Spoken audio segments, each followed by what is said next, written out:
got a really great situation going on here. It's kind of like a mix of mud and ice and water all kind of drooled into one. I think at one point Melissa said, you know, we should actually put in a real sidewalk. And I was spouting off some stuff about sidewalks being too conventional and stuff. But yeah, at this point, let's just call this the home of the future sidewalk. In the meantime, gotta get the tires off the truck, at least the front ones. They've gotten all kind of scooped out, you know, just kind of funkified. This one's running sort of, maybe it broke a belt or something.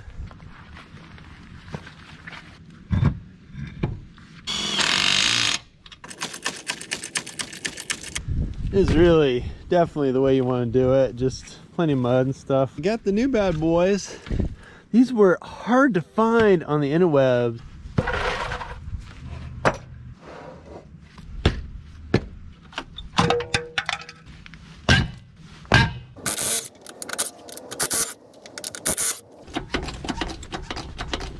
This is definitely like off-brand impactor. If I was using it every day on the job, and you know, I'd probably want like the best. As far as I'm concerned, off-brand tools are kind of perfect when you don't use them that much.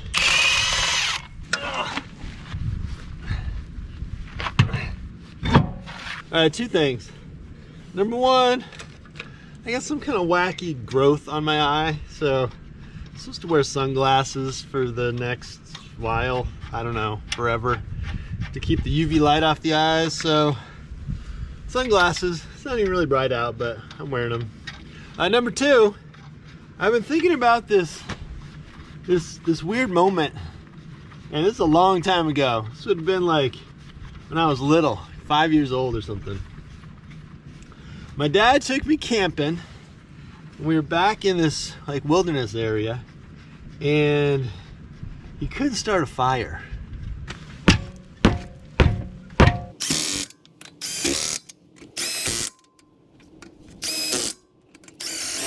All right, now it's not that he like didn't know how to start a fire. It's more like he kind of screwed up on having a good fire starting solution. So what he did is he brought his lighter, and that was it. He didn't have like a backup or anything. So he's got the one lighter, and for whatever reason he opens it up and he loses the flint. Like the flint falls out of the lighter. So flint falls out of the lighter, and he's like, whoa, nobody move. And I'm standing there like I'm not moving. It's getting dark. It's like nighttime. He's trying to start a fire, cook dinner. And he's like, nobody move. I gotta find the flint for the lighter. And you know, flint for a lighter, it's like a little grain of rice. It's little, and it's in the dirt somewhere at the campsite. And we're just kind of in the woods, you know, we're like 6 miles back or something like that. So we're down on our hands and knees looking for this flint.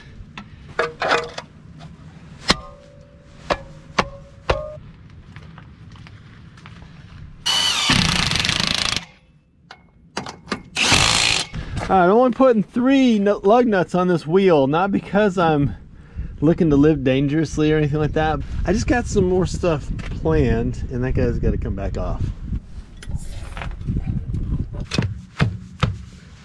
Now I should say that it's not like Dad didn't teach me anything about like doing things with your hands or whatever, but as for starting a fire, he was not like a rub 2 sticks together kind of guy.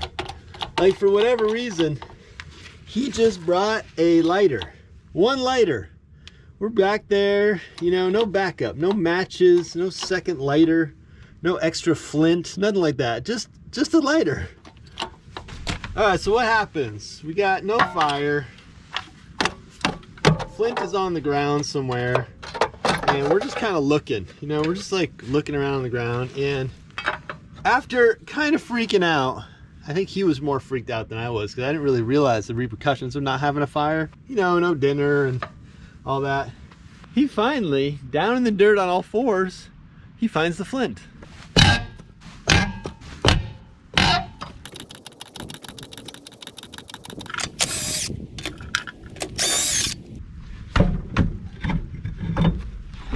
Now, at the time, I'm not thinking to myself, man, this dude should have brought a second way to start a fire. Instead, I'm kind of thinking, Dad, you're my hero. I don't know, maybe a second jack would make this easier, or what do you think, like a concrete floor, a slight reduction in the amount of mud out here. You know, it could have an incremental effect on things.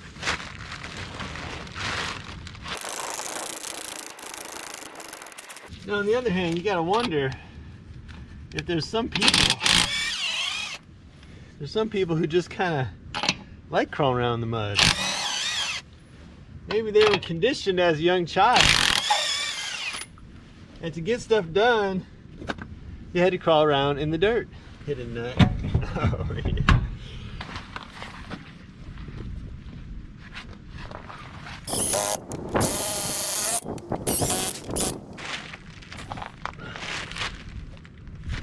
The thing I don't understand about the impact, even the air impact, is that it seems like the ultimate tool for loosening lug nuts and tightening them too, but it seems like they never actually get tight with that thing.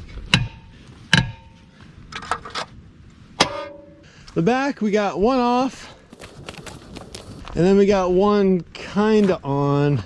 Let's pause the game. I gotta show you something. All right, so when my dad had died, I got some of his stuff, you know, his old boxes of papers and stuff. And over the years, I've pretty much got rid of that stuff, except I've still got 3 things. Number 1 is his old climbing rope. This thing is hemp, I believe. It is still exactly like I remember it when he used to use it, and that would have been at least 50, 60, 70-year-old rope. So I got his rope. Number 2, I got his old foxhole shovel. And yes, this is the actual lighter that I was talking about. All right, so it seems to me,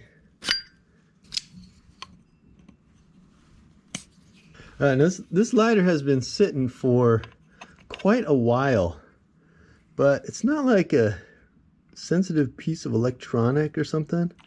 And then this little guy right here is the flint port, I believe, and I think there's like a slot in here for the flint. Some of you people are probably Zippo lighter people. You know all about this stuff. All right, we got a spring.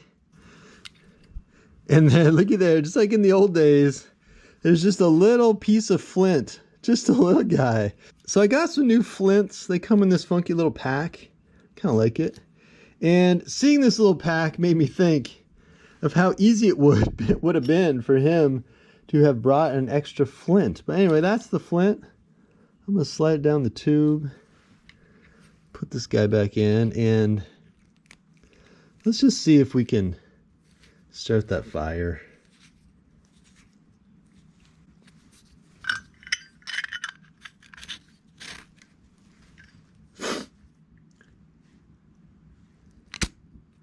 There we go.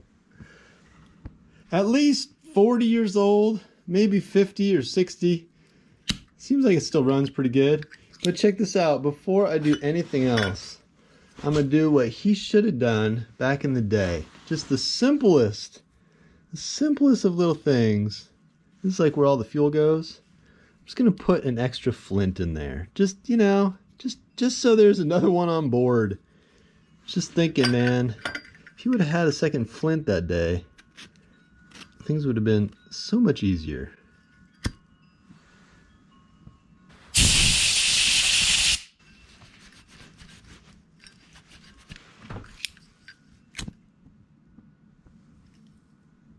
I can't believe this thing still works.